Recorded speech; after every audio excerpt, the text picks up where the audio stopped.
Man kann jetzt natürlich auch, wenn man aus dem Saatgut nichts wird, kann man natürlich aus den gekauften Erdbeeren, das ist auch nochmal ein Tipp an euch, ein kleiner, kann man hier dieses Saatgut, was hier drin ist, das wiederum kann man auch nehmen, auf ein Krepppapier legen oder Klopapier, ein bisschen trocknen lassen, in die Erde legen, Erde mit drauf und dann kommen da auch kleine Pflänzchen. Kann man mal machen, kann man mal ausprobieren. Wer das noch nicht gemacht hat, kann das mal schön ausprobieren. Ist halt auch ein kleiner Tipp am Rande. Ich hatte das mal ausprobiert. Die Erdbeeren brauchen echt lange, bis sie keimen.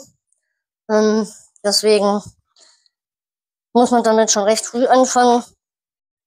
Ich empfehle euch, wenn ihr sowas macht, wie mit Erdbeeren jetzt hier sowas auszusehen. Gut, die hier sind jetzt schon feucht, die Erdbeerensamen. Die würden wahrscheinlich gleich eher keimen als wie die anderen. Aber die normale Aussaat könnt ihr auch ganz normal anfangen.